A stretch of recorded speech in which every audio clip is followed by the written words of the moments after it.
Ladies and gentlemen, children of all ages, late bloomers and GOB proudly presents to you the main man. Oh, man. Audi! We got the man with Gargano and Kyle O'Reilly. Are they leaving or are they not?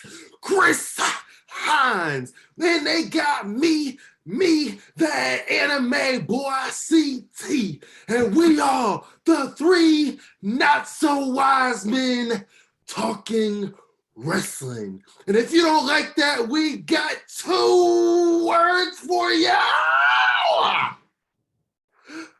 Okay, and Suck it. Hey, last week you got on me. You can't do that for copyright. Yeah. Oh no, last week you got on me for interrupting your okay and so I was just making sure you got it. All right. Yes, we are back. Sorry that we missed a week. You know, life just kind of is life. We all are adults. We know how life goes. But how are you two awesome kings doing right now and doing this week? Tired. Yeah. Tired. Life. We good though. Yeah. I'm excited. Nice. Yeah. Well, I guess you get to see winter is coming. It is coming.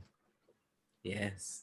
So we're gonna have a little bit we're gonna talk about their current card, which I mean, granted, they only have 3 matches, but it is AEW, so you know that's the company that we usually have faith in. Oh yeah. We're talking about WWE, obviously, and the stuff that's going on with day one and everything that's, you know, justice for Sammy. I'll just throw that justice for Sammy, please. Sammy, like, it is a conspiracy. I believe, I bet the rest of the guys believe that it is a complete conspiracy now, and we have to figure this out. Yeah. But it's been a crazy week, 2 weeks in wrestling. Yeah. Usually December is kind of slow, but nah. Competition now. Everybody like, yo, we're gonna keep this hot. We're gonna keep this popping. Yeah. Let's see. So where do we want to start?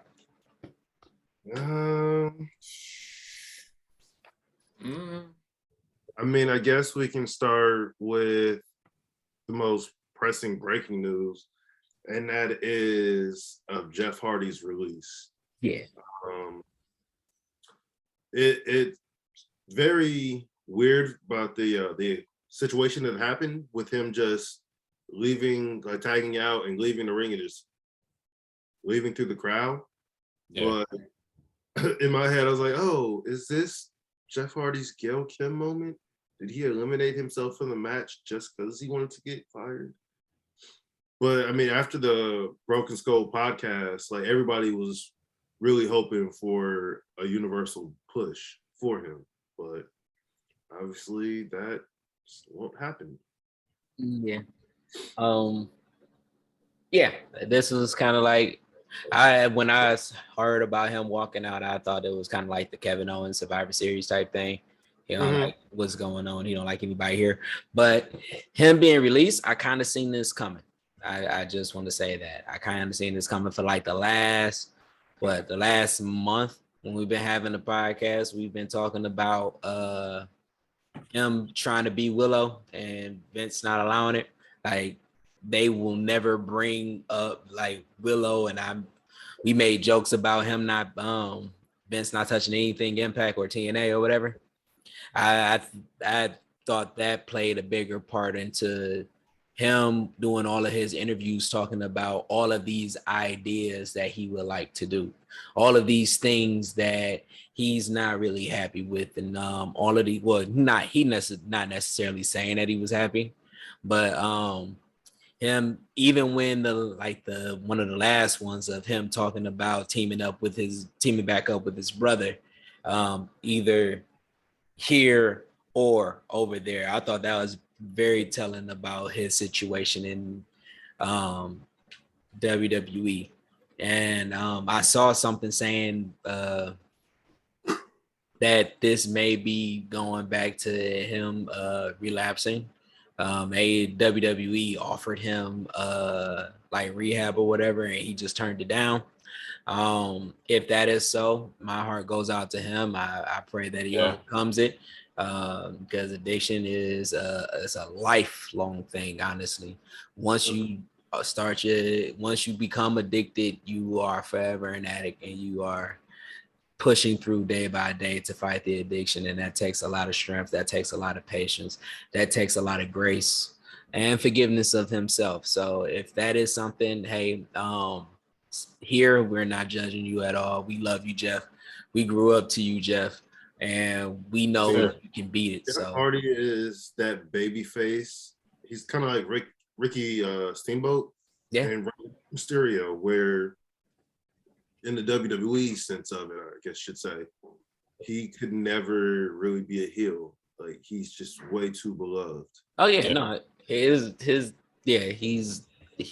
When he finally brought back his original music, oh my god, that was so amazing. Yeah. Big pop. But we did get a tweet from his wife, Beth Britt Hardy _ Jeff is good. We are good. Post that you heard that. Thanks with a peace sign.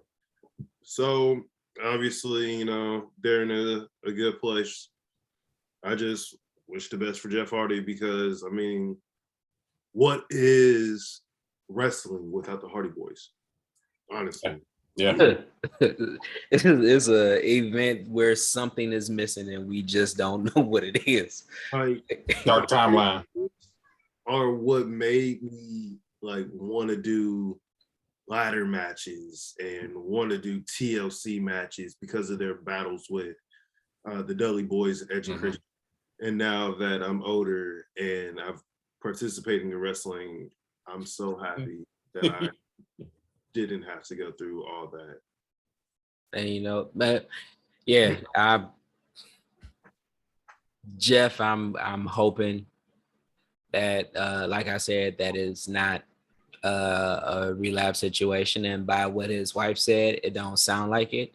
So please enjoy these 90 days of pay and rest and relaxation right before you get to AEW, because I know you're going there.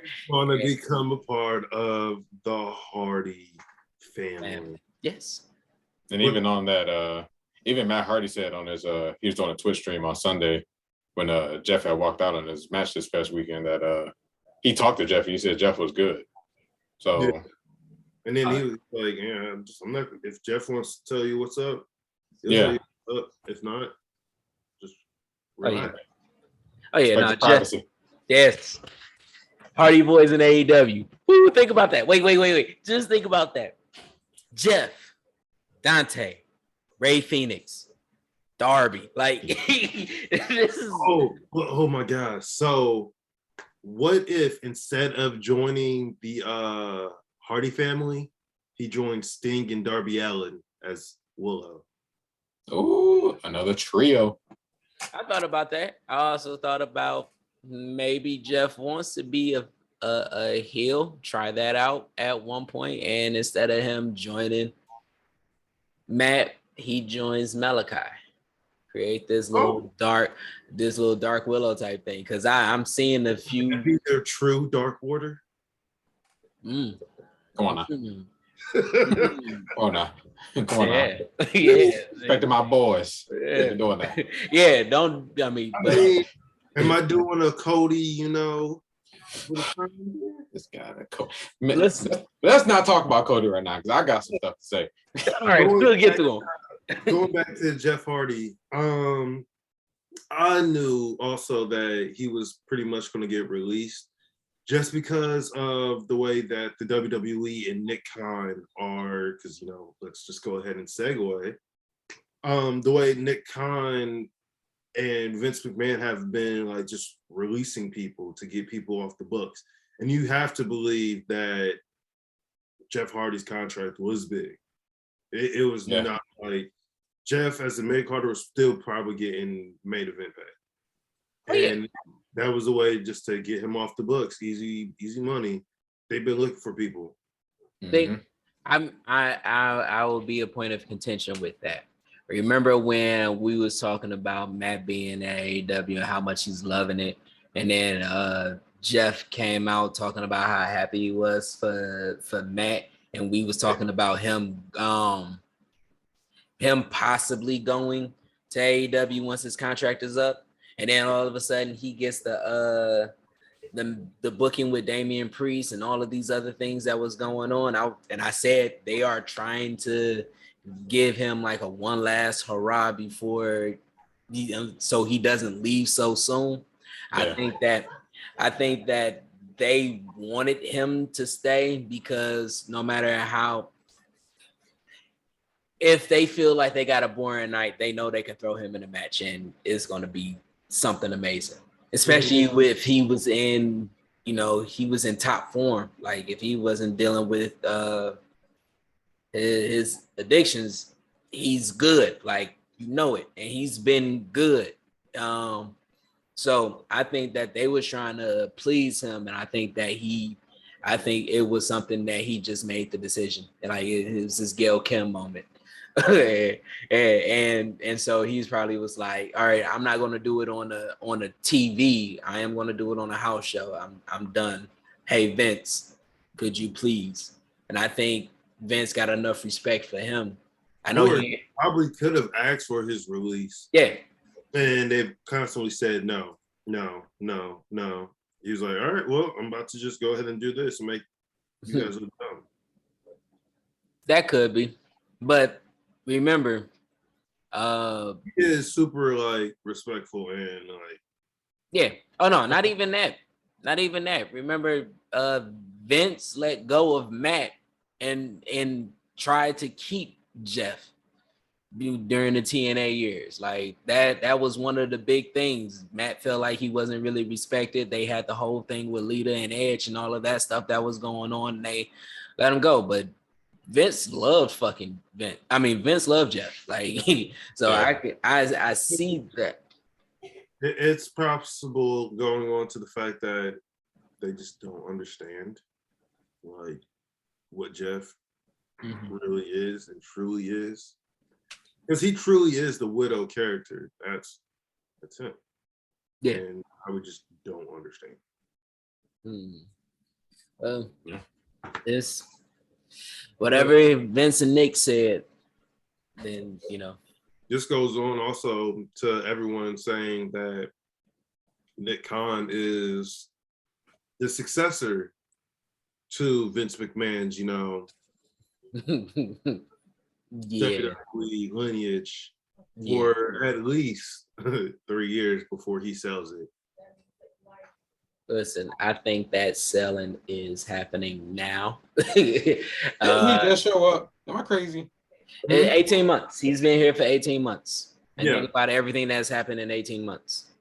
A lot of people have been saying that he hasn't had a hand in a lot of stuff, which is one of the reasons why which is one of the reasons why what's his face? The pervert.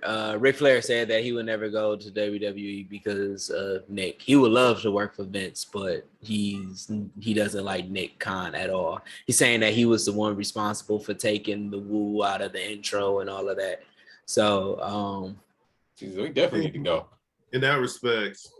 Well, we saw the plane ride from hell. Like that was a big part of the reason why that woo was gone. It happened that week.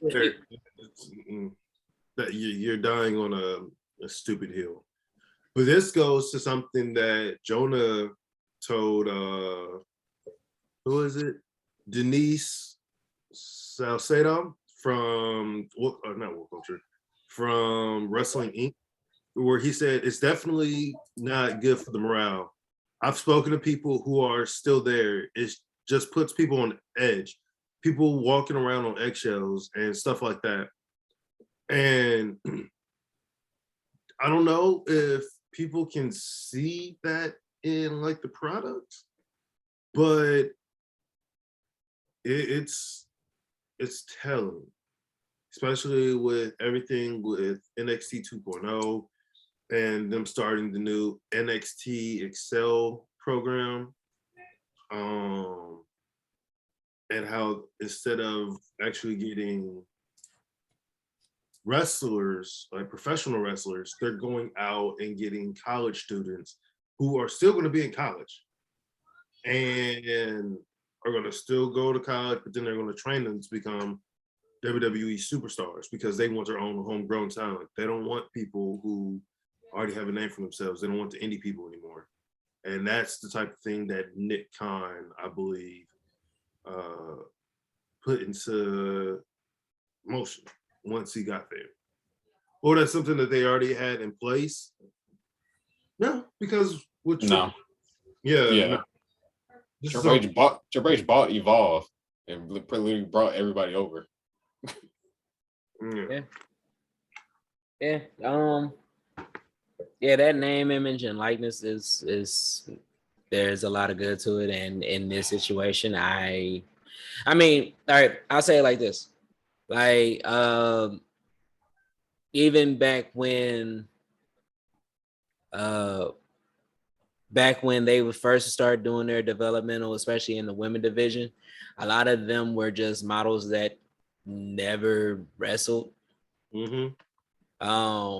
A lot of times, even with big guys, I mean, Vince has been doing that a lot. He'll take an Olympian like Mark Henry, who's had no experience, made him into this one big thing, and then sent him down to developmental to actually become better because he wasn't really like cutting it, but he was the big weightlifter. So he wanted to try to develop him. Vince have been doing that for decades.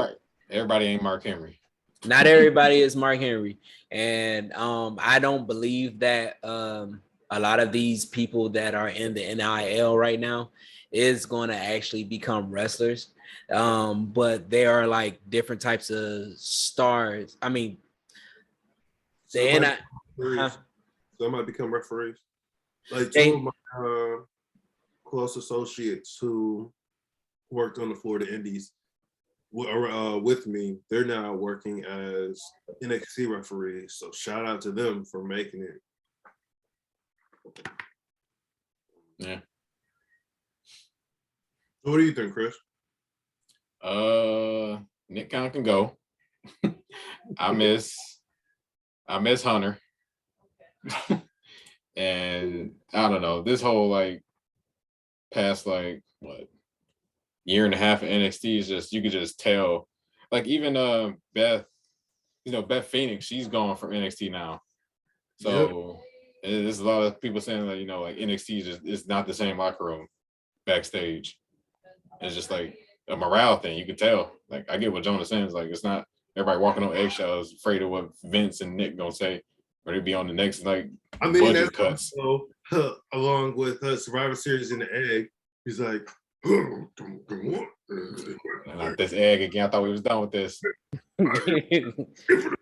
Listen, you see him legit like do this to make them start cheering.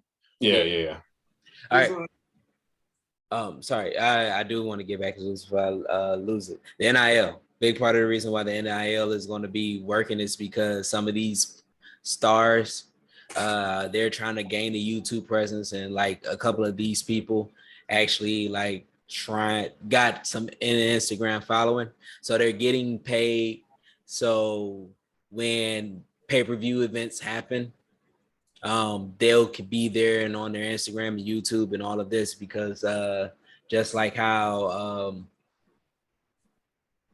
just like the name that who is it, Masterpiece Kid got $1 million deal even though he's a bench warmer on a basketball team. The name, image, and likeness is just using the WWE is going to be using them to promote. They're going to be they're brand ambassadors. That's exactly what they are. And some of them might get into wrestling, especially like the football players, because I noticed that they did get a lot of football players and wrestlers.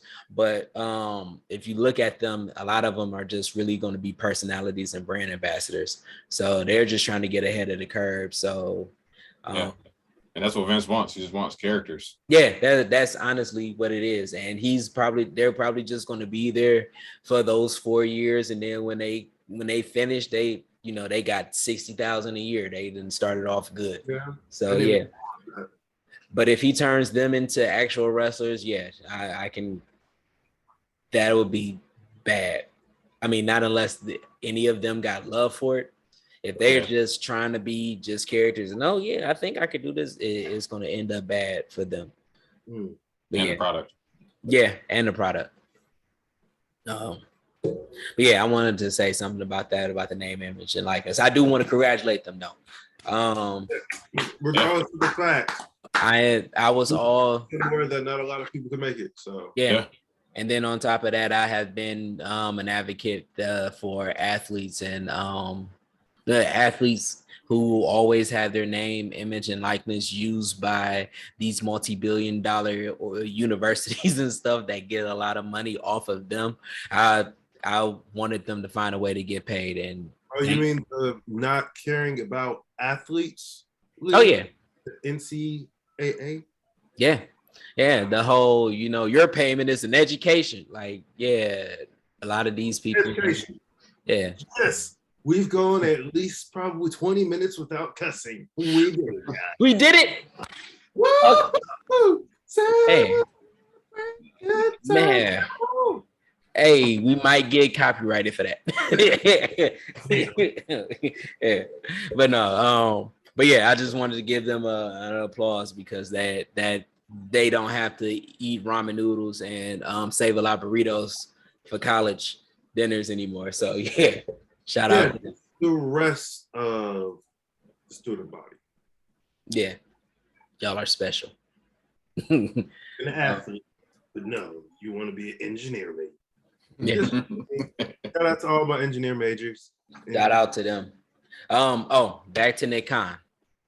What does this mean for because this is a lot at play. Like, what does it mean for Triple H and Stephanie?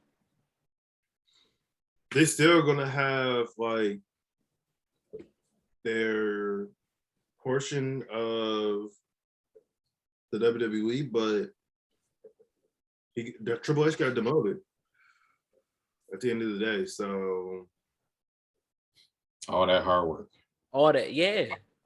Obviously, it's not the family legacy that matters. It's cash rules everything around me. I can't say the rest because I don't want to get copyrighted. Right. Dollar bills, y'all.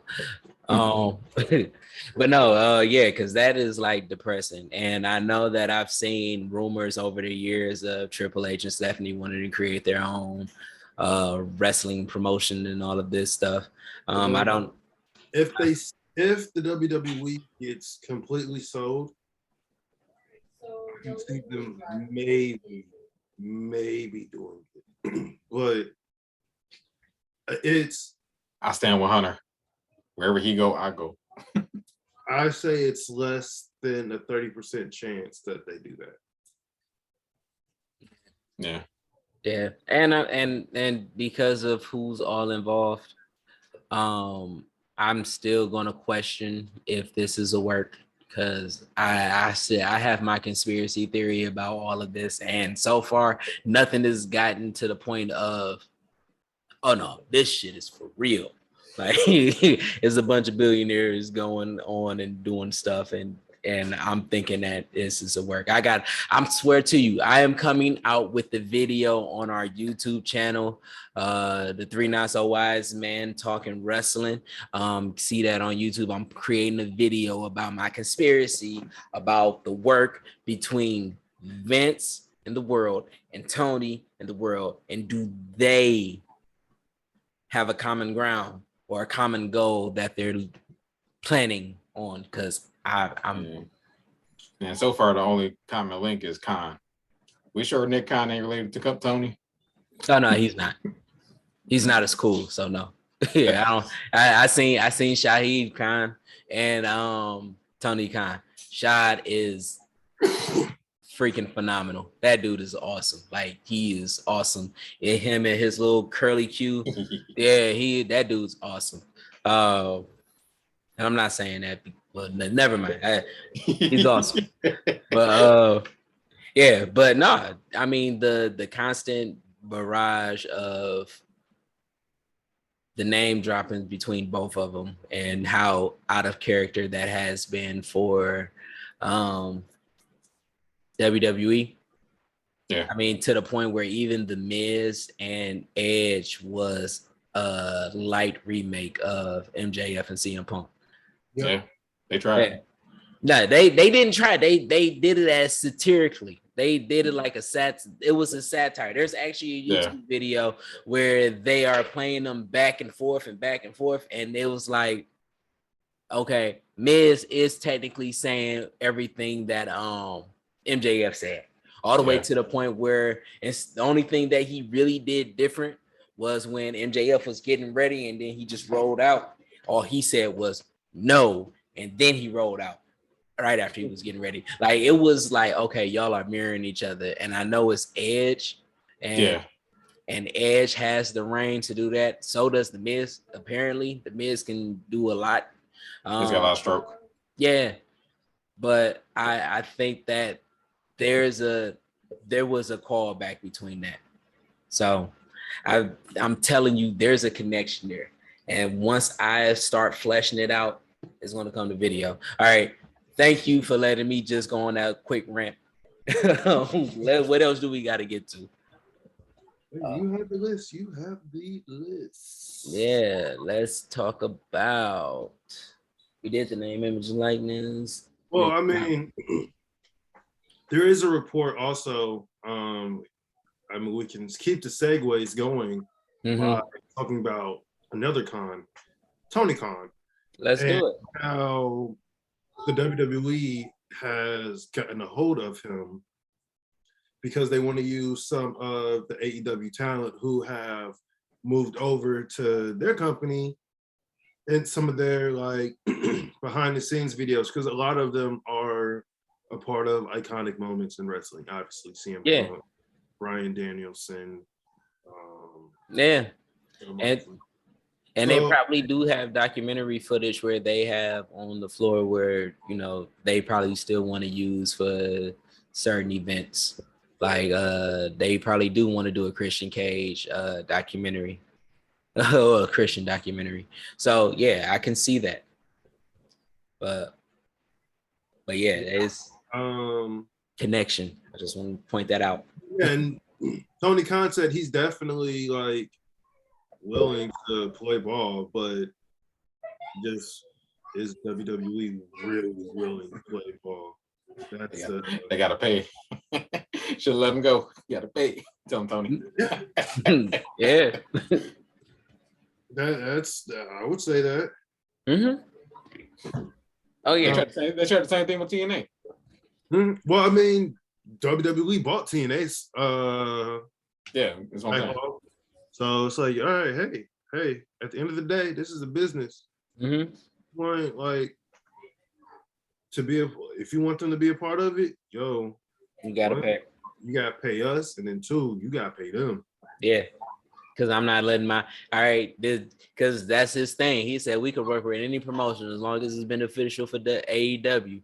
And honestly, if he says, hey, listen, my people get this type of money for viewings and being on stuff, yeah, I think he's gonna up that number for them. Like, oh, you want to use Christian?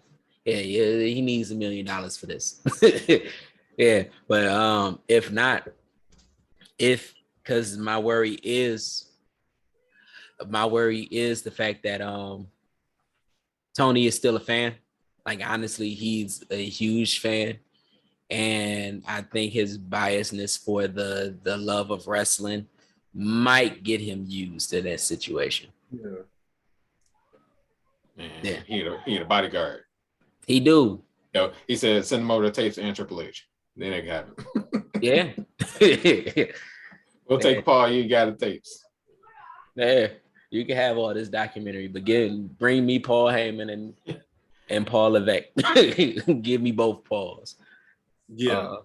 But yeah, Tony. That guy is freaking a genius when he came to this so far. I'm not gonna say he's the greatest, but so far he's been doing a bang up job. But I do not want to go to AEW just yet because we also have some big stuff that had went on in WWE, namely NXT. As you can see from the background, there's been Them boys. Yeah. Chris, I'm going to let you take this one. All right, back up. First, we got to talk about War Games. War Games. Let's go. Probably just the main event because that's where I really was like, I was into it. The Roderick Strong versus Joe Gacy match was pretty good too. Okay. But, check it out. The War Games match. Mm-hmm. The intros. Okay, so you know Johnny coming out last, right? Mm-hmm. This whole time he been a heel. And he come out to Rebel Heart, I tear the hell up. That song is so good. And that's the one thing I hate about this. We'll probably never hear Rebel Heart again. I mean, you can hear it on Spotify. Oh, man, it's been on repeat since Tuesday. Just like you can listen to this podcast on Spotify, Apple Music, iHeartRadio, and you can also listen to it on YouTube when we put up the visuals. So I'm just saying, you should always like, subscribe, leave a comment, talk to us on our social medias, the Three Not So Wise Men Talk Wrestling, hit us up. Just had to do a little plug. Going back to what you were saying, sorry. Shameless plug. Yeah. Yeah, so Johnny, man. But I tell you, Johnny, it kind of looks like he might have signed for a little bit longer. Yeah, I still don't know because I'm getting mixed signals. He made it sound like he was leaving. He get attacked at the end of the NXT. But then afterwards, him and Kyle, see his picture up here. Mm-hmm. They came out, Tommaso Ciampa came out, Shawn Michaels came out, Candice came out. It was like he was really leaving, like how they used to do back in the old day, like they get the big old NXT send off before they go to the main roster. This is like the curtain call, and I don't think that should ever happen because people get in trouble when kayfabe is broken. Did you know that they actually have permission for that? Yeah. That was crazy to me. That was just crazy. They had permission for the curtain call, and then Vince was like, "Oh yeah, they got trouble for that." Yeah. I mean, what do you expect? Even back then, he was senile. Yeah. Ain't nothing changed. All right, but let's go back to the farewell. What you were saying, Chris? Yes.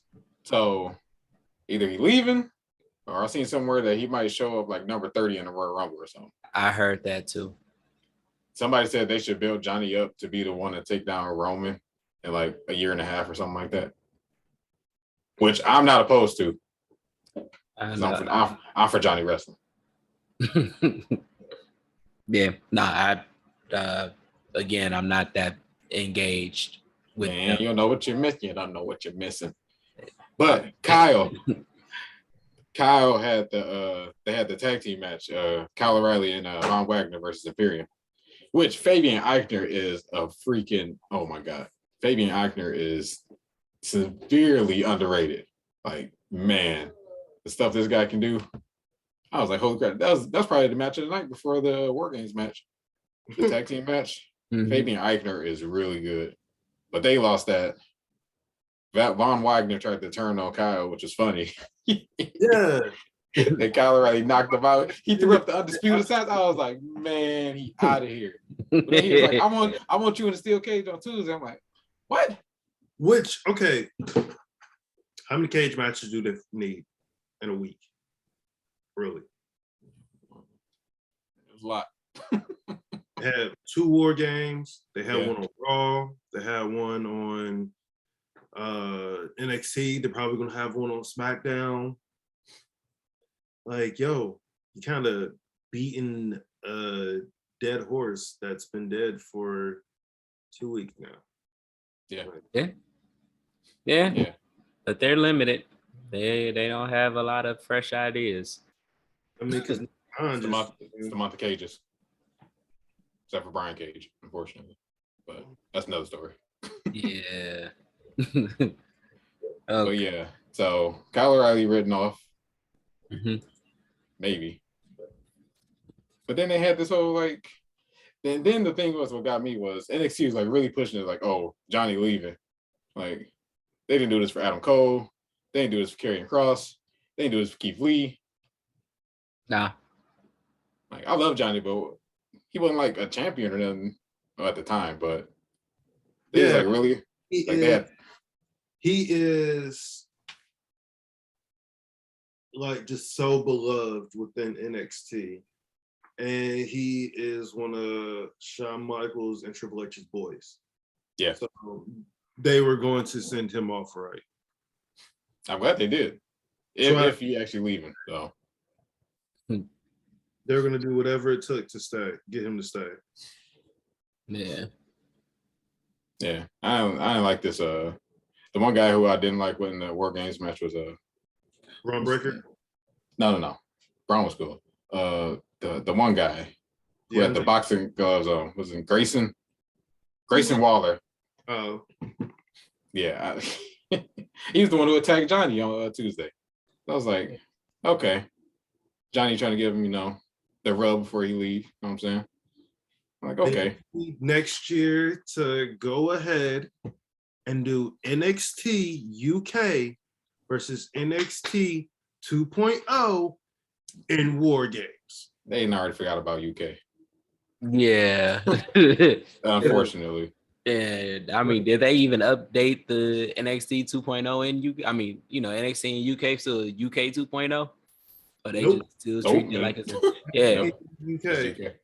And it's that's gonna bring so much hype. You could do it in 2 different places. You do part of it in England, part of it in America, and that would get so much hype. Like, dude, you can make so much money. I don't know. You guys like a company that likes to sell things and like releasing people because you saying you make low profits, but actually making pretty high profits. That's free. You know what? We'll be back after this preview. And we are back. I don't know if we actually have the commercial breaks through when we have our little cuts, but I hope so, because then it's just very awkward. I've listened to it, but a lot of fun. Yeah, no, right now with all of that, whatever they decide to add before and after, we have no say. But we're just creating little moments. So when we do actually get some sponsors and stuff, I can toss it in there, and will be the great times that I can just actually cut in. And so, yeah. And then the awkwardness is also funny. It's amazing. Yeah. Breaking news. What do we got? Yes, so for ROH's final battle show this Saturday, the ROH World Champ Bandito tested positive for COVID. Oh, are you serious? He will not be in the show this Saturday, the 11th. Oh, that sucks. Yeah, it does. It's crazy. I do think that Ring of Honor is missing out on a great moment. Hopefully they start doing it, because I think their women's champion has been doing independent shows.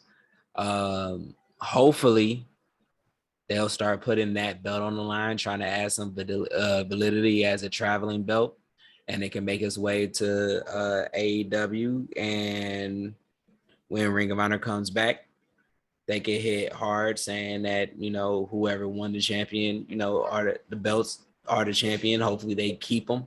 But I think that Ring of Honor is not doing that. So that's why I said that they're missing an opportunity. Yeah. Yeah. But that's messed up. Bandito. Yeah. I actually heard of him. Yeah, he's pretty good. Yeah. So hoping for a speedy recovery. Yes. Also got something else here. Apparently the Fozzy show in Wales, I think it's either tomorrow or Saturday, is canceled due to Chris Jericho being hospitalized due to a non-COVID issue. We wish Chris Jericho yes. The quickest of recoveries. Please. Y2J, we need you. Yes, sir. The Ayatollah of Rock and Roller, we need you. Yeah. Oh, and today marks the 20th anniversary where he beat The Rock and Stone Cold in the same night. For the undisputed championship. Yeah, the first. He's the first undisputed champion, first AEW champion. He did the list and the lexicon. Yeah, he did. Y2J is amazing. Now, I guess this is my reference for this episode. So, see, I helped you out. Yeah, thank you. As a Jericho-holic, yes, it's saddening to hear, but yeah, I hear you. Okay, so hopefully, it's not too serious. That's good. I know that fat face dipshit is happy. No, seriously, quick as a recovery. Hopefully you make it to winter is coming because I would love to see you there. Especially isn't Sammy wrestling? Okay, we're gonna get into that. Matter of fact, let's get into AEW right now since we've been talking about Jericho. I know we missed a week. Yeah. It was another great show, of course. But honestly, I really want to get into this week. That has been amazing. They made it to Long Island and they had a lot of their. All right. I am starting to like CM Punk. I told you. Yeah, but it took for him to actually beef with MJF for me to like him. And I like him just because of the fact that his heel character and his face character is technically the same character. It's like, okay, so this is just him. He's just the douche. I don't like him when he's a face and a douche, but I like him when he's a heel and a douche. The way that he came out, I was pissed. I'm happy. I'm like, yes, MJF is coming to say hello to his crowd, and then I see this loser, and he worked up the crowd too. And it started off with mixed reactions, and then they started to boom. Well, as soon as they saw this, like, oh, he's coming out to troll us. Like, oh yeah, no, we're gonna boo. Yeah. Yeah, everybody thought it was gonna be MJF coming out to CM Punk. Yeah, but his intro was freaking amazing. I really liked that. It was really over the top and unnecessary. And it's on the video package. Yes, it was over the top, unnecessary. And if that is him as a face, I posted it as Twitter. He might not really be the heel that we want, but he would definitely be the face that we need. Because that was like it was amazing. And yes, he banged so many chicks. It's ridiculous. Like that whole thing for him to come out. And the crowd, they cheered like how a New York crowd cheered. They're too cool. You heard the pop. And then instead of that, they was like, hey, doing the bows and everything. Yeah. I was thinking like, dang, that pop wasn't all that big. And like, cause it wasn't a long pop. They just adored him. And that was amazing to see.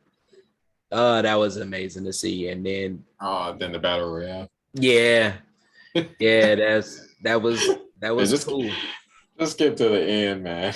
Yeah, that battle royale, and then Ricky starts beating up oh my god, Dante, and he's like, should I go? Should I go help? I can't do it. Oh, we have another face turn. Yeah. Him running down just like full speed, and everybody's like, Oh. oh my God, oh my God, oh my God. And he just rolls into the ring and just start whooping Dante. And you know what's crazy? Oh, that was golden. But you know what's crazy? Everybody in New York are douchebags because they cheered that moment. It was like, oh, he's gonna save him. Oh no, he's kicking his ass. Like, yes, oh man, it was fucking. And I know this probably is messing up the sound, but that was a gold moment. Like, that is as good as it was. Is probably was underappreciated because man, that was amazing. So round of applause, MJF. You are really You're the boy. You the salt of the earth for real. Like That video package was good. Oh, yeah, man, it was amazing. What else happened? What else happened? Trent made his return with Sue. Man, Sue. Forget Trent. Sue back. Looking like the Blade though. Like yeah, he did like the Blade. All he needed was the scarf. The head scarf. That's all he really needed. And I was like, am I racist? Because these look alike. Like they could be brothers. Yeah. But yeah, oh man. And that man came back jacked. Yeah, he did. He did. And honestly, as the best friends have not had him, I felt like something was missing. I did not know Trent was that integral into that dynamic like that. Yeah. Because Orange Cassidy is Orange Cassidy. Chuck looked like an actor, and I cannot remember who, but he looks like an actor, and he's a little nerdy, but that makes him kind of cool. Yeah. But I did not realize how awesome Trent was. So I'm happy to see him in good health. Yes. I really was happy to see that. I kind of popped a little bit. Man, I kind of that van pulled up. I was out the chair. Yeah. I seen Sue. Mm-hmm. That's crazy. See that one. I seen the Twitter post that said Sue, and it had the greater than sign, and then it said Sting. I was like, don't mess with Sue. Right, don't mess with Sue. That girl is awesome. Yeah, what else? I mean, it was a lot that has happened. We got Dante versus MJF. Like, that is awesome. Like, apparently it was like I must have looked away from the TV or something. Mm-hmm. But apparently everybody said it was a tease that Wyndham was showing up, like the lights that went red or something like that. Oh, I missed that too. Yeah. I saw that as a tease, but I mean, I saw people saying that, but I just missed that. And also could be a tease to Killer Cross. Maybe. Mm-hmm. Or a tease to the Red Dragon. Oh, yeah. O'Reilly. Yeah. Yeah. I'm not. I'm just shooting the shit. Nah, I actually seen that. Somebody said that O'Reilly and Gargano will be facing off against the Young Bucks for the custody of Adam Cole. Like, that is hilarious. I wish I would have just saved that. Adam Cole in the cage match. And it's funny because this is like the third time that Adam Cole, there was some type of custody battle with Adam Cole, because he was supposed to be going against Schiavone for the custody of Britt Baker. There was another one I can't remember, but Adam Cole is, again, he had a match with against Jurassic Express. It was him and the Young Bucks against Jurassic Express, right? Battle of the Best Friends. They had a good match. They did have a good match, which brought out Trent. I know that we all over the place, but I just wanted to give them a good, a shout out, because Young Bucks is doing what the Young Bucks do. and they put on good shows. Adam Cole adding to that dynamics has made it even more hilarious. And he hasn't even really interacted with Kenny Omega like that. So when I see that dynamic happen, it's gonna be amazing. Yeah. I can't wait. That face turn gonna be crazy. Yeah. Speaking of face Riley get here. Speaking of face turns, did you see Cody Rhodes? Yes. What did I say? I said, bitch, bro. I hate this guy. I was giving him the benefit of the doubt, but he came out like, "Oh, you like open challenges, huh? I'll see you next week." Like, yeah. Man, just because you put yourself on fire last week, don't think you're going to come out here and get a TNT title match. I'm with Ethan Page. Bring back that man. And Ethan Page said, "Hey, what about me? What about me? What about Raven? What about Ethan?" Yeah. He said, "Oh, because he's the EVP." And yeah, and that goes back to my hero. And did you see him? He said, he shook his hand. He was like, "Good luck, kid." Then he tried to walk through the heel tunnel, turned around. You heard people booing that, man. I was like, man, they just threw a shoe at his ass. Yeah, no, dude, he's a face. He is not turning heel. He will tease that. He will tease that, but he's not turning heel. This is the hero's journey. And like I said, the only person that can make him like that pure baby face is MJF as he's winning this championship. I'm cheering MJF over Cody. I was cheering MJF over Cody the first year of AEW when that first turn happened. So, I've been hating Cody for a minute. I've been hating all of them. Cody, Kenny, Hangman. Even when MJF was like the good guy, I was like, there's something about him. There's something about that guy I like.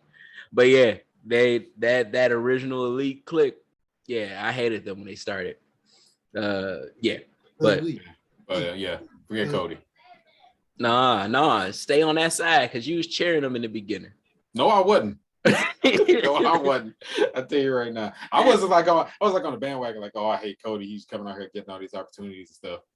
But if you're gonna give anybody a TNT title shot, it should be Malachi or Andrade. He beat this man twice already. Yeah, but they didn't ask for a title shot. He went there and he asked for a title shot, and Tony said, "All right."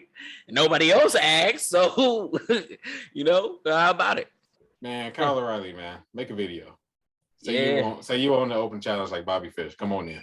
Yeah, say you want to open challenge like Simon Miller. He's been requesting an open challenge, and yes. We need to do like some type of promotion that when they do go over to the UK, that Simon Miller gets a TNT title shot. He definitely needs one. He needs it. Like he need one for the culture.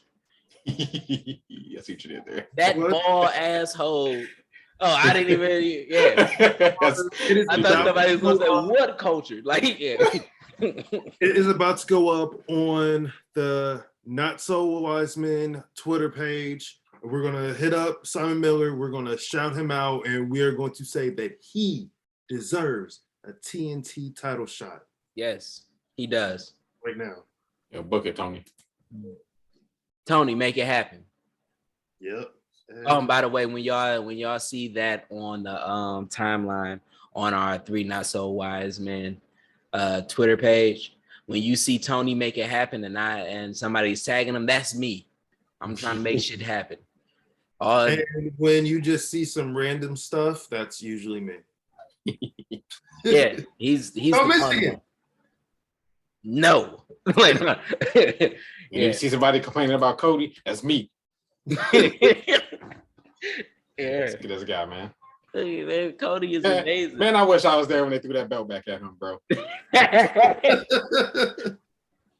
I know what's going to happen. In a year from now, you are going to be in tears, crying because you're so happy that Cody finally gets a title shot against MJF. I ain't gonna be happy. I tell you right now, he's gonna win, and I would be sad.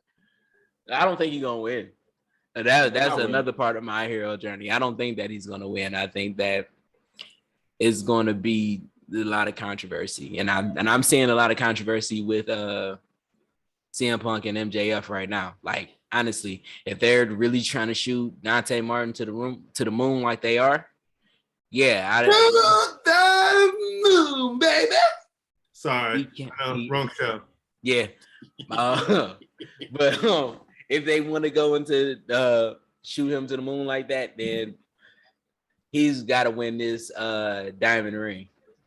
But I can't see them not letting MJF do it on his run, which brings us to CM Punk disqualifying MJF, and he loses in that regard, because that'd be the only way that he could lose that ring without actually losing it. I mean, he threatened to put his dog down. Man, listen. I would cost him everything. Yeah. And he come in and he just slapped Dante one time, just cost him the belt. I mean, just cost him the ring. Like, that asshole part of him. Just, he comes in and he's looking at MJF and he waits till the ref get up, and then Dante comes and he just slaps Dante and walks out, and they just disqualification. This happened Wednesday. You heard it here first. Yeah, I know, right? We're calling our shots. But what else happened? Because Britt Baker is fucking phenomenal. I just want to say that. Oh, the shirt. Did you see the shirt he was wearing? Punk. Yeah, it's CM Punk. Putting that was amazing. That was amazing. I want that shirt. I want both shirts, but and one of the things I do like is the fans not having like this big cheer for Riho, because it was kind of dead when she won. Is everybody like Jamie Hayter? It's not even that. Hater. Sorry, every time I hear her name, I like yeah. But Riho is literally like a part-timer, the way that everybody is looking at her. And that is the total disdain of WWE and their part-timers. Like their fans hate that. And so Riho being a part-timer and it all being synonymous with what Britt said back in the day was like, we got a women's champion and where is she? Like that. Yeah, it was like, oh snap, we stay with Britt. So yeah, but that match is probably going to be awesome when it finally happens. But I'm really liking how the fans are so in touch with everything. Like, as much as AEW puts on a good show, the fans, if you don't know what's going on, the fans will let you know what's going on. They're part of the story, and that's fucking amazing. So shout out to the fans, especially this man on the 15th. When I'm there for Winter Is Coming, you might see me on your TV screen. Woo! I'm screenshotting this time. Yeah. And on December 29th, hopefully, if I get that day off, because it was too late to ask for that day off, you will see me with a huge ass sign saying, yo, y'all need to look at the 3 Not So Wise Men Talk Wrestling Podcast. Hey. Yeah. Hashtags. All right, we can actually make that our hashtag if you just our hashtag, the word hashtags, and that'd be so we know it's us. And I also found out that AEW is having a pay-per-view in Orlando. It's supposed to be like a whole weekend event, and I'm like, oh, okay. I'll see what I can do. I'll see what I can do. Oh no, I'll pretty much go to that, especially since it's here in Orlando. I can make go and talk to people. Yeah. Okay. Sorry, everybody who's listening. Yeah, no, I mean it's a blessing. It's a blessing that we can make stuff happen like that. So yeah, we might make something else happen in the future. But going back to what we are supposed to be talking about. AEW, I do want to make us a little side point about AEW. Shout out to friend of the show, Sophia Castillo. Woo, woo. Yeah, my Costa Rican swan. I love her so much. She is so awesome, so nice. She's amazing. She made her debut on Dark this last Tuesday. Yes. And she did it against Thunder Rosa. Ooh. And which she is, Sophia is a huge fan of Thunder Rosa. So I know that this meant a lot to her that she was able to wrestle her for the first time. And Sophie, I wish you nothing but the success in the world. And shout out also to Jose Martin and Richard King, who also made their debut on AEW Dark, where they faced the chairman, Sean Spears, and Warlow. Like, I know you guys tried to come out with a little bit more fire and like we're trying to win, but you guys didn't get to win. It's cool. Congrats on making it. And yeah, one of these days we'll probably try to get you guys on the show. We'll definitely try to get you guys as our indie workers or indie tag team of the week, you know? Oh, yeah. Keeping stuff going. But Keep yeah, it going. shout out to all three of them for making their AEW Dark like debut. I've wrestled, I've trained with all three of them.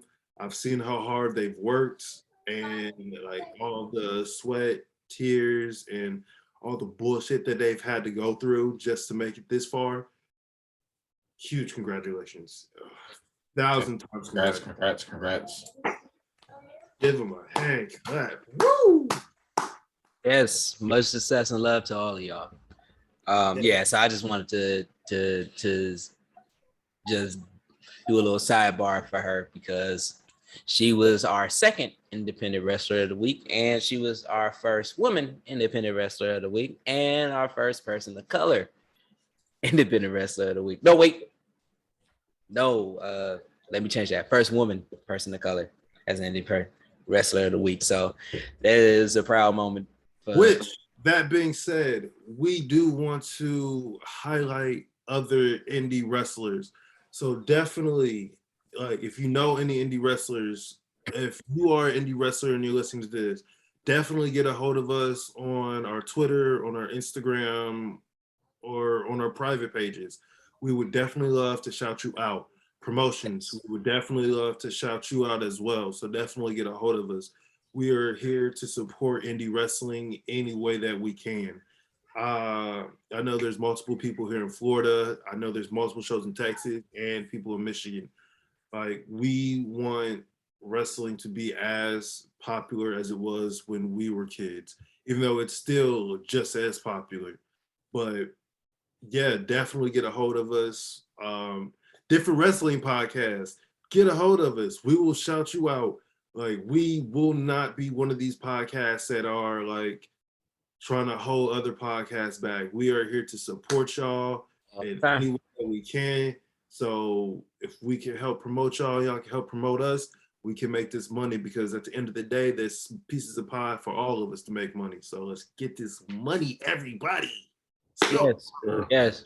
And also, again, I know that I do this like every once in a while. Shout out to the Dirty Hills podcast.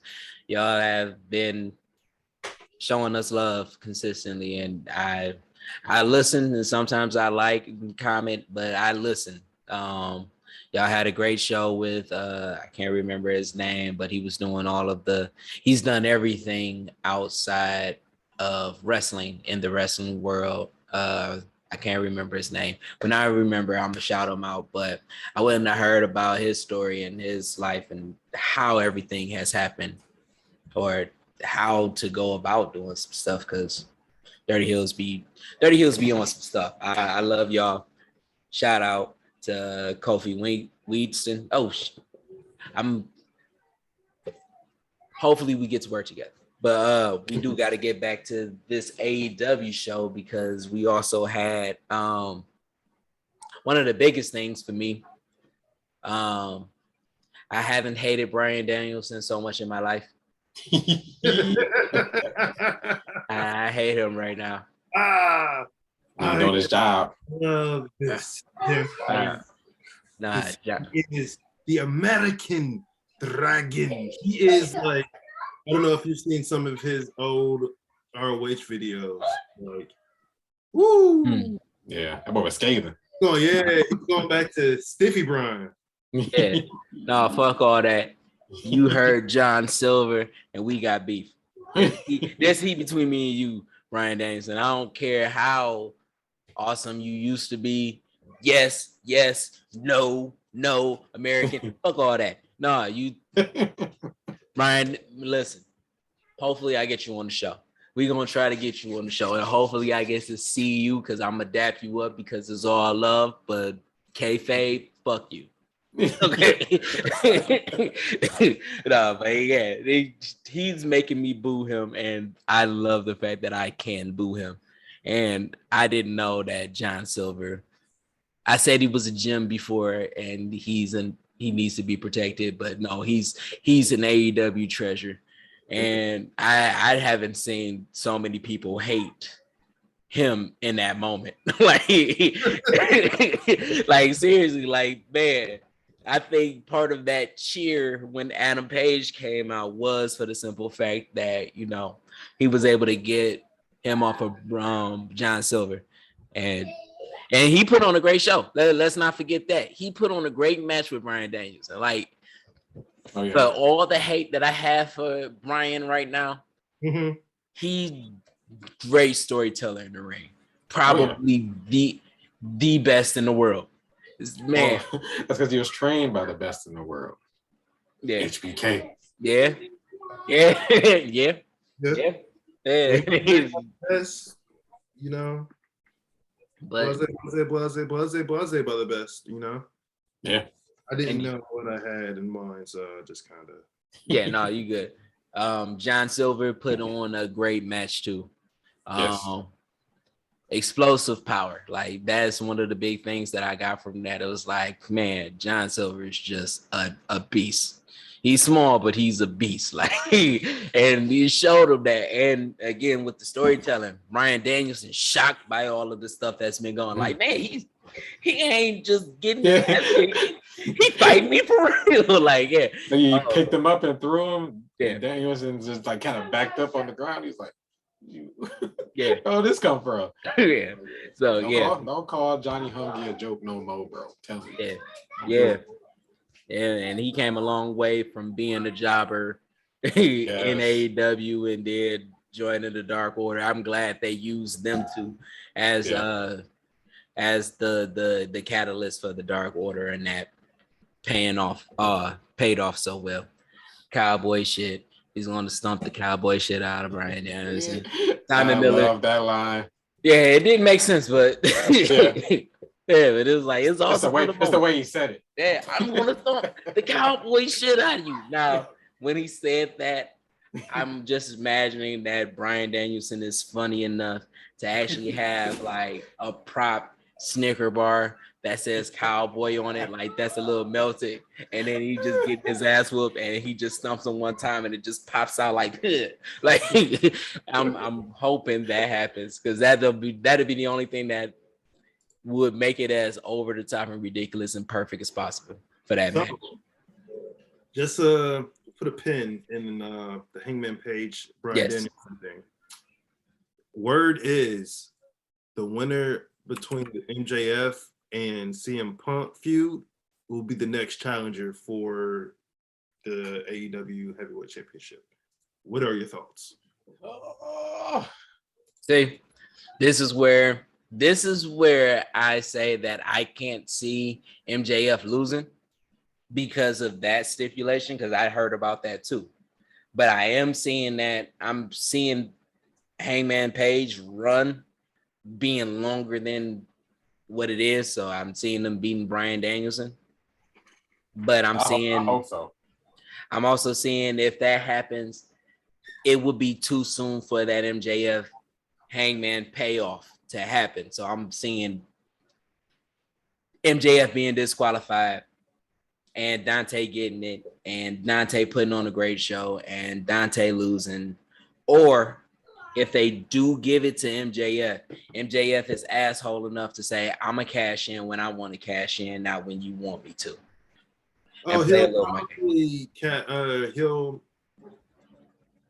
MJF versus Hangman Page is probably going to be the Orlando pay-per-view. Like I'm saying that'd be too soon. I can see them pushing this to All Out. If they do it, if it's MJF, Hangman, Adam Page, I can see it pushing it to All Out because that story, the polar opposites both leaving the Elite, all for it to come back full circle. Is too big, and if Tony blows that load so quick, it's gonna be a fucking problem for me.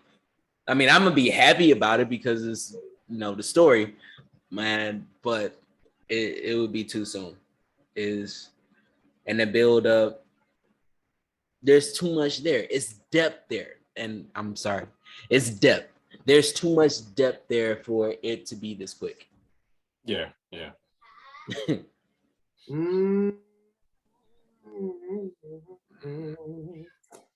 don't know.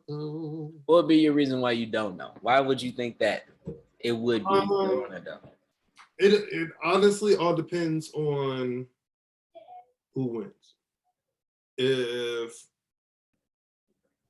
Hangman Page wins, then I see him facing MJF.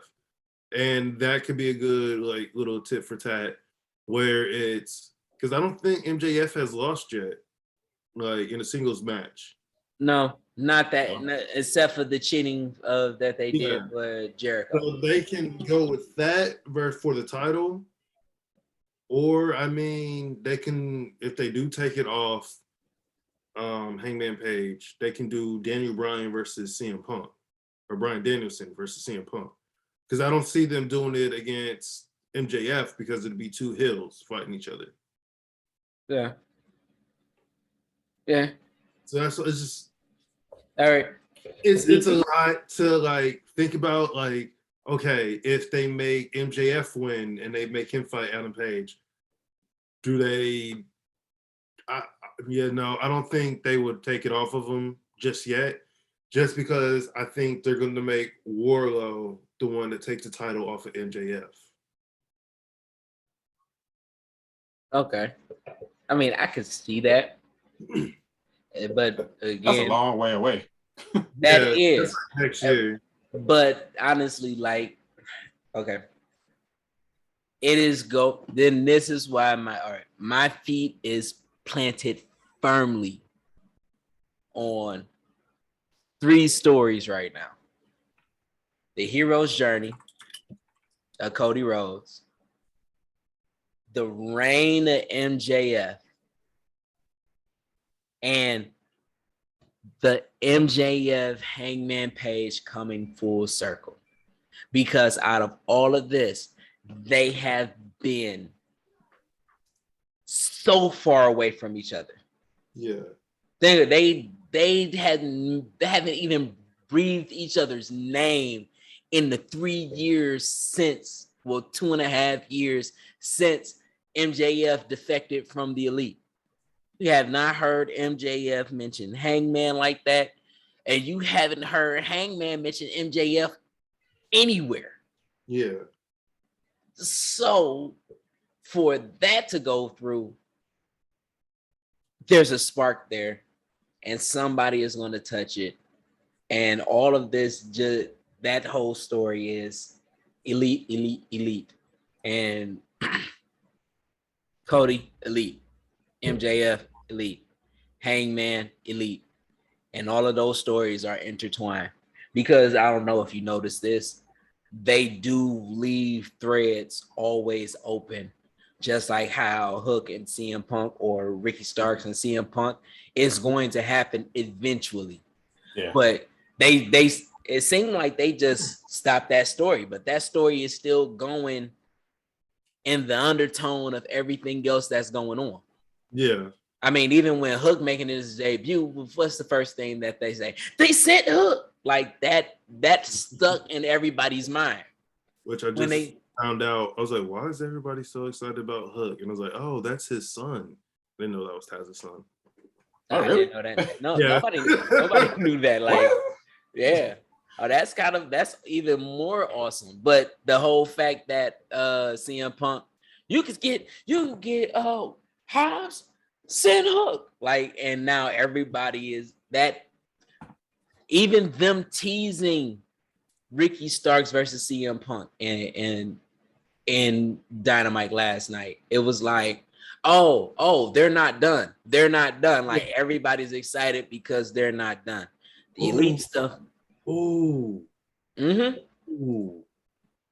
Ooh. Okay. So MJ, I have a feeling MJF will win CM Punk because Ricky Starks will get involved. And that will set a feud between CM Punk and Ricky Starks. Hot take. I'll take it. Dude, think about this. Because you fuck Ricky Starks. Takes the FTW title. No. Listen. Dante just tricked Team Taz. Yeah. That's where the interference can come from in the whole belt. I mean, in the ring battle. Like, okay, we talking about CM Punk. If Dante, CM Punk, and Team Taz, if their story is going to intertwine, this would be the good jumping off point for Ricky Starks to get his hands really dirty. You know there's going to be a 6-man tag with CM Punk, Leo Rush, and Dante Martin versus Team Taz. Yep. I mean, I can see that, but I also think that Dante did that to break away from Leo. I don't know, because he's been reluctant in this whole thing. Every time Leo started throwing him in and stuff, you see the look on his face like, what? Nigga, what? Wait a minute. It's kind of like the whole Christian Cage, and every time he says something, they looking like, and then he brings it right back to where it's about them. They're like, okay. So yeah, I'm telling you, Tony and all of the creative in there is being fucking phenomenal, and they're messing with my conspiracy thoughts, but everything is confirming everything that I'm saying. No, fuck that. All right.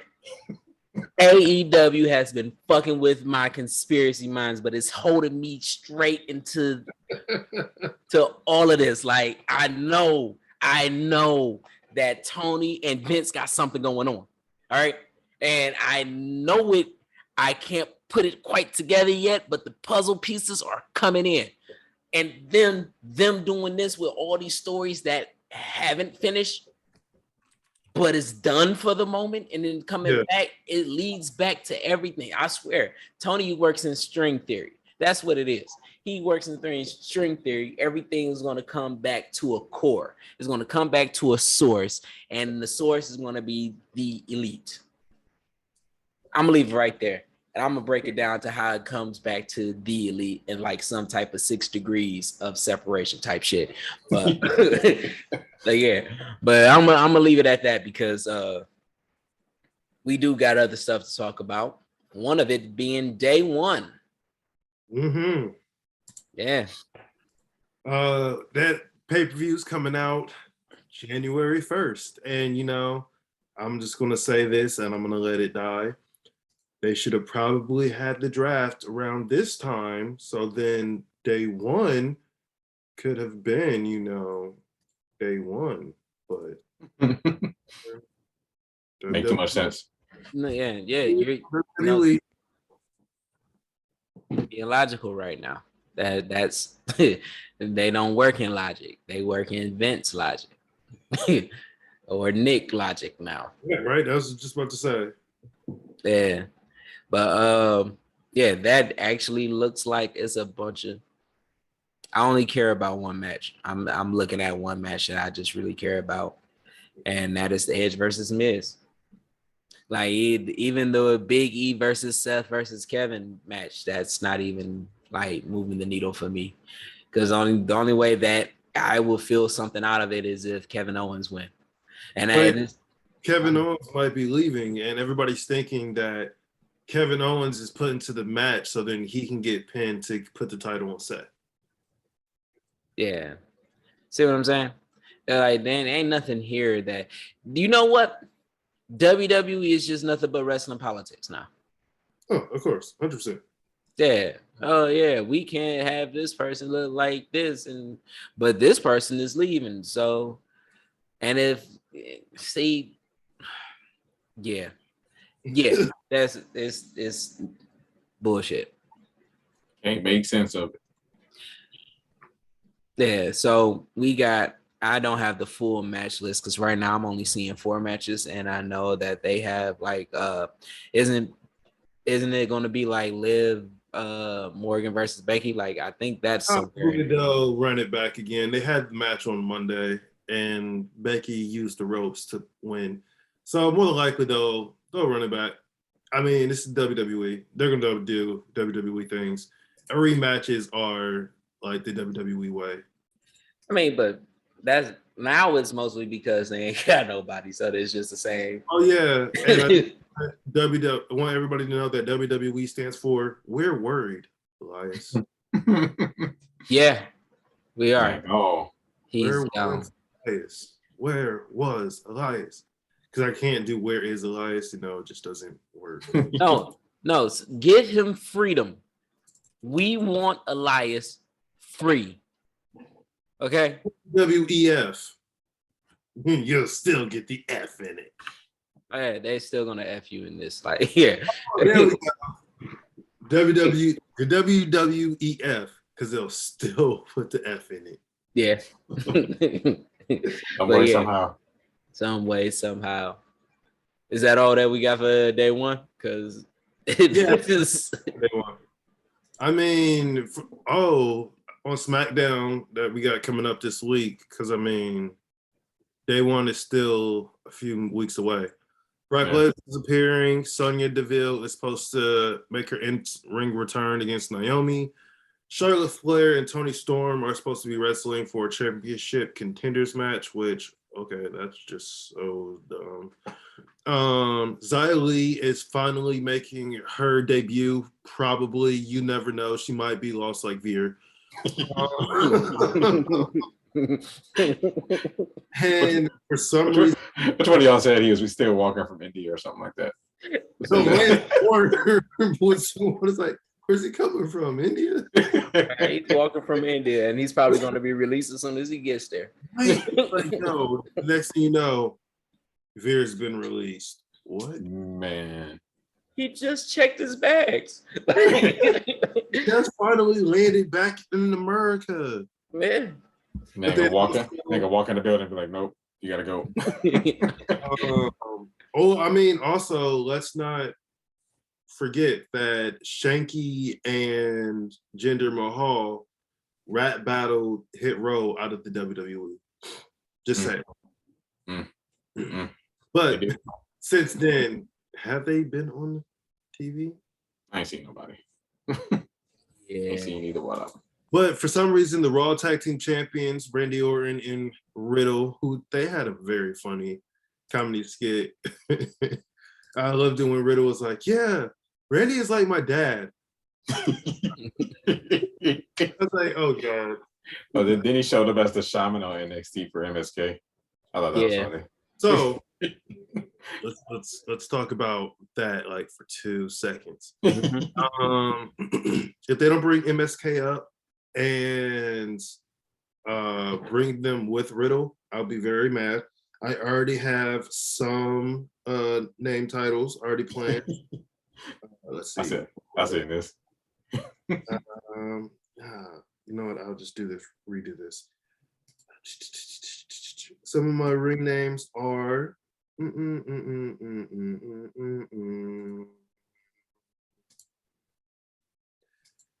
MS Bro, Herbal MS Bro, Hi Guys, Dude Where's the Ring, and Supercalifragilistic is Super Smokadocious. Okay. It's already too long. Yeah. It's already cut that down. Yeah. Smokadocious. There we go. There you go. Yeah. Smokadocious. Yeah. I do kind of like, dude, where's my ring? Coming to the ring, dude. Where's the ring, dude? But where's the ring, dude? Or That might just be their slogan. Where's the ring, dude? Yeah. Just like, dude, where's my car? Then that moment he was like, dude, where's my car? Exactly. Where's your car, dude? Dude, where's my car? Where's your car, dude? I'm sorry. That movie. That was a classic. So it just bypassing that. And I know that every once in a while we get into something outside of wrestling. But dudes, where's my car is a fucking classic. See, I've only seen it like once and I don't remember seeing it. Listen. And I wasn't even smoking at that time. I'm not really smoking now, but I wasn't smoking at that time. It was just like Ashton Kutcher and this other white guy is hilarious. He like that is Dazed and Confused. Oh yeah. My movie. Listen. I would stay up till 5 a.m. just to watch that movie. Yeah. No. Cheech Chong is amazing. But we're going off topic. Yeah, we are, because we are a wrestling podcast. All right. But that's SmackDown. That's what we were talking about. And RK Bro. And I'm not engaged. I'm sorry, I can't do WWE for too much longer. Like I keep trying, and I got Peacock, so I do, and I'm just sitting here and I'm like, I got Peacock too, but I got Peacock for The Office. Yeah. I'm trying to get into the pay-per-view. I can't do 3 hours. 3 hours. And it's only about 15 good minutes.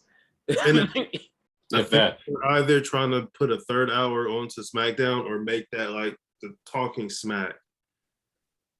But it's like no one, like Talking Smack should be just something that they have on YouTube. Yes.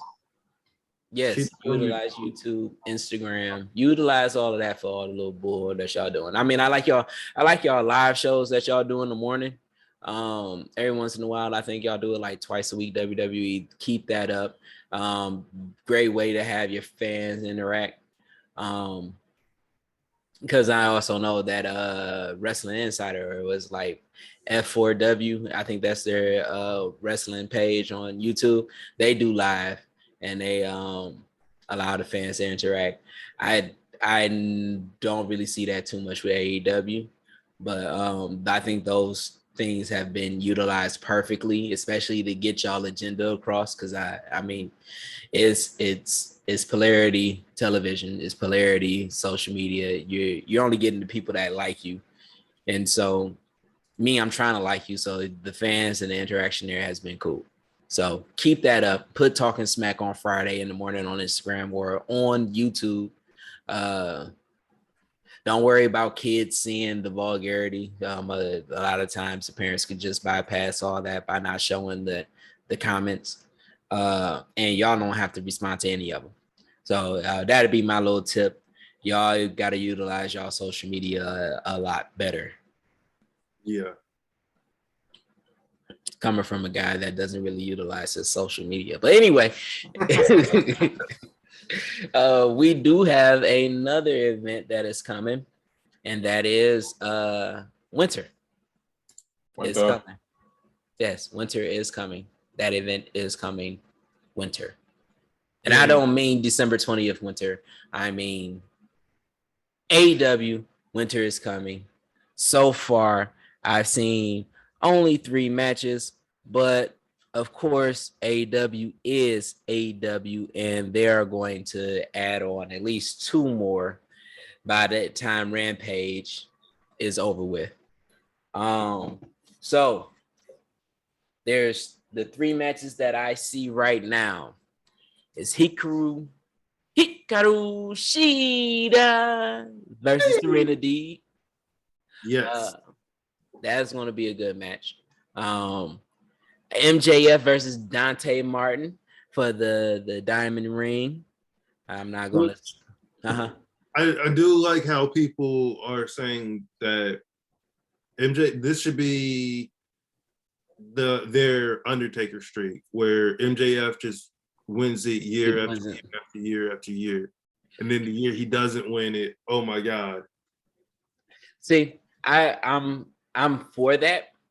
I am for that in a sense, because I think at some point it stops adding the accolade to him. Yeah.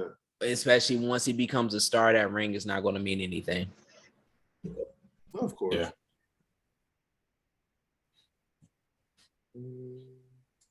So yeah, I think he won it again this year. Oh, definitely. It's probably his last year, wasn't it? Though. Whoever should beat him for it should be, pushed all the way up to the top. Yeah, that's obviously going to be the next up and comer. Which I mean, I can see them actually giving it to Dante as well, but also I can see Team Taz getting involved. Yeah, they can screw him. So I mean, but now it's Team Taz or CM Punk. Yeah. This is one of these matches where, and if I expect interference to happen, but I don't know in which way it's going to go, which is amazing because of the fact that they don't do that a lot, even though they've been doing it a lot more lately of interferences and distractions. It doesn't really sway the matches. This one, I think, is going to be an impactful one. So, and I just don't know which way it's going to go just yet. So, could go a couple different ways. Yeah, it can. I mean, even a Wardlow turn right now would probably be even. Yep. I mean, if they did it, this would be at the time that I would be the most shocked. Yeah. Because we all see it coming, but we see it as a slow burn. So for it to be like, fuck you, MJF. And MJF still wins. Oh, that'd be fucking amazing. Like, yeah, everybody said that I needed you. I didn't need you, bud. So I'm seeing that. But we got that, and then Adam Page versus Bryan Danielson will be definitely the main event. Yes. That is going to be amazing. That is going to be an amazing match. And I do see, just as a possibility, I do see Ethan Page versus Sammy being a mid-card match in here, that because the Dan Lambert, him saying that Dan Lambert got him a shot. Yeah. It's out of nowhere. It's like, oh, okay, so when is this actually going to happen? If didn't it already happen? No. No, it hasn't happened yet. But he says that he got a shot, and I'm guessing that is going to come before next week. I mean, because it's either going to come before next week. I mean, it'd be next week, or it's going to be Dynamite Winter is coming, or it's going to be the following Dynamite where it'd be a triple threat match between Sammy and Cody and Ethan. I can see that happen. Does Malachi or wait? Oh, it's not Malachi anymore. Yeah, it's Malachi. Oh man, I forget his name now. What's his name now in AEW? Oh, Aleister Black. Malachi Black. Yeah. It's still Malachi. It's Malachi. It was Aleister and Okay, sorry. Yeah. I'm a little inebriated right now. But do you see either Malachi or Andrade getting involved in the TNT title match? Man, I hope so. I don't know, because there. And it turns to Cody and. I heard this guy name again, though. No, Cody and Sammy versus those two, which then puts one of those two against Sammy, and then that's how Sammy loses his title. No, I think that they're trying to do two things. One is still keep. They did that already, I think. They did that with Cody and Darby. Yeah, they did. But I think that they're still trying to maintain the validity of that belt. So they don't want to turn that into like one of those little circus shows where it's always something that leads up to it. But and they're trying to solidify Sammy. I mean, there's a reason why he became the champion as MJF started talking about the 4 pillars. Because Darby's already solidified. Yep. Jungle Boy is doing his thing, and now he's becoming a jungle man. And And so Sammy has a championship, and he's gonna he's being a fighting champion. Like they're even pushing him as that. Yeah. Yep. As the fighting champion. And all of this is honestly without the inner circle. So this is Sammy's moment. So I'm not seeing a whole bunch of wonky stuff, and I'm definitely not seeing Cody siding with the inner circle at any time. Yeah. Yeah, because that's honestly what it would be saying if Cody had a tag match with that. Like, oh, all of a sudden he's starting to be around the inner circle and all these unsavory groups of people, and he's still claiming that he's face. Boo him! Like, yeah. Boo this man! Yeah. Throw his belt back at him. Right. Yeah, stop throwing belts at people, Cody. It's real. Yeah. It used to be a gift. People used to be happy to receive it. We don't want your nasty ass belt that got that nasty ass goopity goop on it, sir. Whatever. That's the one thing that I agree with Bryan Danielson. The fans are fickle. Get out of here. When he said that, I was like, oh yeah. I was getting the butter ready and everything. It's about to lube up. Then he just like, John Silver, you're next. Oh, okay. Fuck you. That's when he's the world's favorite champion. WWE, he was when he was a heel. He's got everybody fickle. Yeah. That was good. But no, that was amazing. Oh man. I love the fact that I hate them. Him. Is he going to win the AEW championship and then change it to, that the eco-friendly championship? The one made out of wood. Yeah. Yeah. Yeah, no. That championship was godlike. I don't know what to say. No, he's not winning. That ultimately down to this match, he's not winning. It's not going to go to him. And if he does, it will be a shocker. And honestly, if he does win, I would be a little disappointed, but it would add to the moniker of anything can happen in AEW. Yeah. So I wouldn't put it past them. Because they keep pushing this thing, like, last year, Kenny Omega beat John Moxley at Winter is Coming for the AEW championship. So, they just lose belts and like stuff just happens. And so you're watching. Yeah, because you miss it because Monday Night Raw, the Big E versus Kevin Owens. We know who's gonna win this one. Yeah. Big E versus Austin Theory. Well, we know who's gonna win this one. Well, I mean, Austin Theory did attack, Finn Balor, so no. I did not watch Raw this week. I'll be honest with y'all. I was asleep. I was tired. I was like, I can't sit through this, man. I don't know what I did, but I know I didn't watch Raw either. Listen. Raw is not the Raw that we knew. Raw is right now the Detroit Lions of wrestling. It's just horrible to watch. It's a train wreck. We don't want. We know you're going to disappoint, and then you still disappoint us in it. But they did get a win.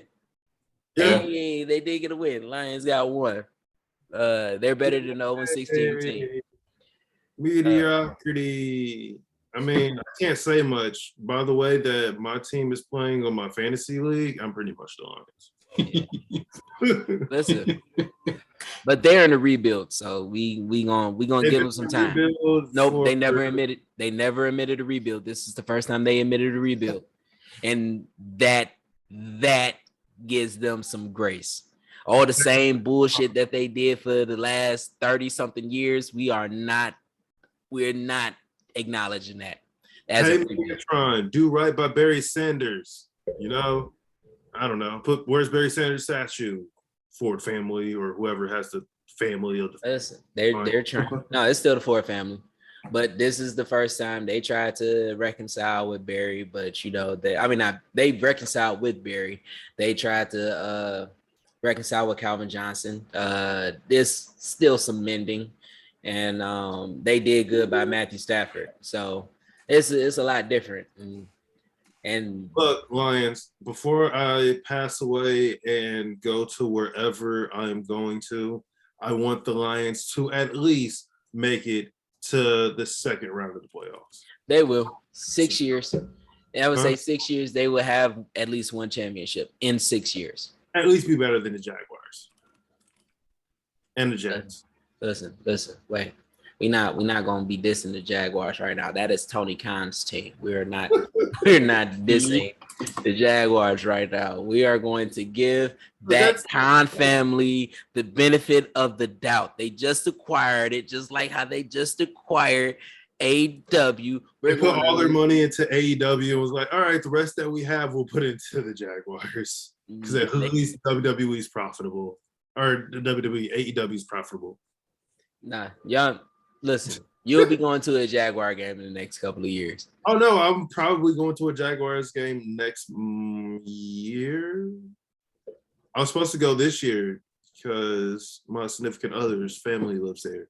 So I'm trying to meet her dad and be like, hey, let's go to a Jaguars game. All right. So when you go to a Jaguars game or when you're planning on it, let me know. I got you. Okay. Right? Yeah, I got you. This is going to be a very fun time because, you know what? We're going off topic. Well, let's get back to wrestling because this is a wrestling podcast. And we don't have that much to go. I'm going to say this to everybody, to every man, every woman, to every them, to whatever you want to use as a pronoun, to all of you who were coming at Jade Cargill, shame on y'all. Shame on y'all. Y'all hate her because y'all ain't her. She is something fresh. Y'all will never, ever, ever be what she is right now in AEW. And y'all hating on her for that. Y'all are pathetic slime balls. Like, she had to get off of Twitter because of the hate that she was getting. Like, y'all are nothing at the end of the day. Like, just some keyboard warriors. And I know I'm saying this from behind a podcast, but I'll say to your damn face, because guess what? I used to be a professional wrestler. If you want to get in the ring, you want to try to wrestle me, let's go. I bet you I can take you. Bet you I can. I'm dirty too. All right. I'll punch you right in the nutsack. Okay. Dick off. I'm with that. I just got a new song. Sorry, what were you saying? Go ahead. Oh, when I said that I would beat someone's dick off, I'm gonna punch him so many times. Dick that it just fall off. Hey, and I will say this. My new song is Try Jesus by Tobe Anigwe. And I'm not going to sing the song, but I'm going to tell you what it said. It says, try Jesus. Don't try me, because I throw hands. Try Jesus. Please don't try me, because I fight. All right? Now, I'm saying that for the people that is coming at Jade. Hey, y'all, listen. We gonna protect Black women here. Yes, we are. Also, what we gonna do is we gonna protect our Black brother too, Anthony Bowens. Y'all doing that at Dynamite? Fuck y'all. Fuck y'all. He is who he is, and y'all mad because y'all ain't him.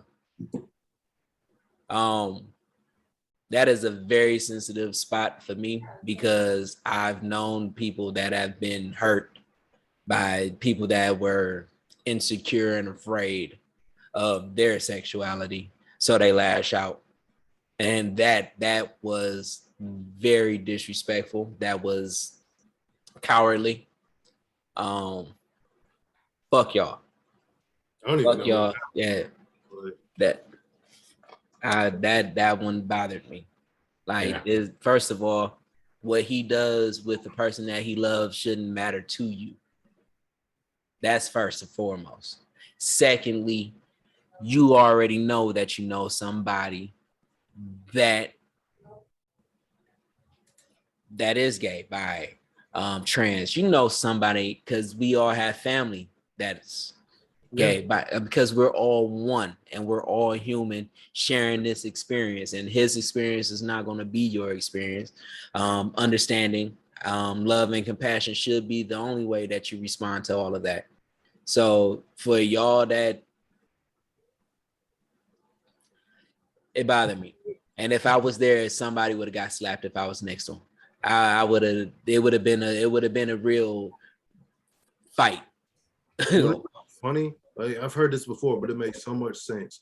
For some reason, straight men care way more about where gay men put their penis than where other gay men care. It's like, yo, wow, like J. Cole said it best: "What you eat don't make me shit, and who you fuck don't make me come." Like, yo, leave people alone. I'm gonna tell you I'm gonna tell you why, and I'm standing on this. The straight man that worries too much about what another man is doing has had thoughts, and they felt uncomfortable because they was unsure of how they felt about the situation. And instead of being man enough to address the situation and saying, hey, maybe I do like guys, nah, y'all just react out of fear and ignorance. So anybody, and I'm saying this out, anybody that lashed out like that and claimed to be straight, I could put 500 on it that if a guy came and started talking to you like he's trying to get you, will probably pull you. So be aware of who you are. Because straight men that has had experience with guys trying to talk to him, thank you, but I'm straight.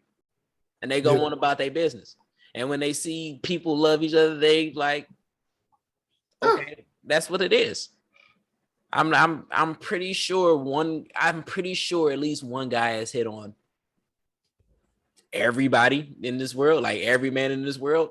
And I mean, that's nothing. Like, I got hit on. Congratulations. You now know what a woman feels like. Yeah. Love who you love. Don't worry about everybody else. And you might want to go to therapy to iron out your insecurities because you might be gay, and it is okay. Stop acting in hate. Stop acting in hate because you're unsure of yourself. It's perfectly normal as long as you're not harming anybody and it's all consensual. Love who you want to love, homie. Love who you want to love. Yeah, and I'm sorry that touched a sensitive spot for me. But yeah, we're gonna go back to finish up. Because if I'm there, I can go on a whole nother hour for about that. Well, I mean, at that note, do we have anything more that we need to really talk about? Nope. No? Johnny Wrestling. Oh, yes. I just saw that you posted it. Other breaking news. At midnight tonight, Johnny Wrestling will be completely done with the WWE. Free agent. That he can show up next Wednesday. He doesn't have non-compete. Yeah, because he fulfilled his contract. Yep. Yeah, that is awesome. But he might be in the Royal Rumble, so. Oh, man. Wait. No. He could still freelance for them, right? Because there's been a couple of people that still freelance for WWE. Oh, yeah, he can still technically be within it, but they would want him to sign if he did. Yeah. Okay. But forget it. Impact, Ring of Honor, New Japan, AEW. Yeah. Hopefully see you soon. Okay. You know what you're missing. You miss Johnny Wrestling. Think about Johnny Wrestling.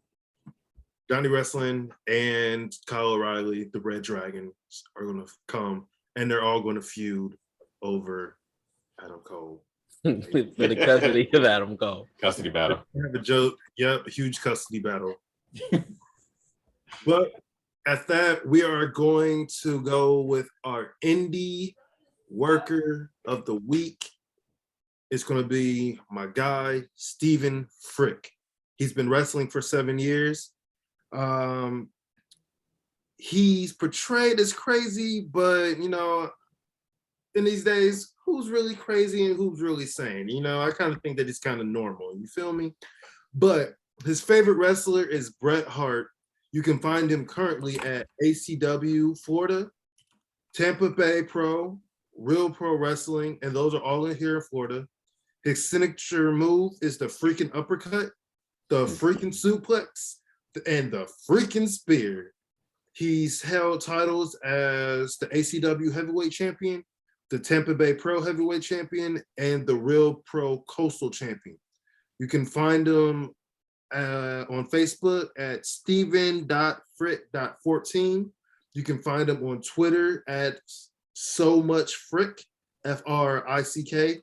You can find him on Instagram at Steve Frick, or you can book him by his email, bookfrick@yahoo.com. At which, like always, we're gonna have all of his information in the descriptions of the posts that we do for our Twitter and Instagram. But yes, Stephen Frick is our professional indie worker of the week. And I know I messed it up again, but it's okay because we're awesome. And yeah, everything is awesome. I've actually wrestled him a lot in our Proven Ground days. And he has always been one of those workers where very easy to work with, super cool, chill, always willing to give or take, never had an ego whatsoever. And he's actually doing a lot right now in the Florida indie scene, hoping he can make it like to other states. But with the, you know, the world still slowly opening back up, and now the vaccine and everything. Yeah. You know, who knows where people are going to go. But yes, he is our indie worker of the week. So there is that. All right. And at that note, that is the end of the podcast. I appreciate you all coming and listening to us. I am CT Bernard. You can find me at King_X_Negus on Instagram and Twitter. I am very I love talking to people. I love engaging with people. You can also find me on our Twitter page, which some other time. My co-host, go ahead. All right. Audi, late bloomer Audi. I just had our hyperlink, or I'm gonna call it hyperlink because I'm old school. We did our hyperlink. Yeah. And it has all of our Instagram and Twitter pages on there. So if you want to get in touch with us, whether it's for a promo or just say you love our show, or you say, you know, y'all hate our beautiful, sexy faces, hey, you can hit us on that hyperlink. And it has Chris's, mine, and CT's Twitter page, Instagram page. So you can find us there.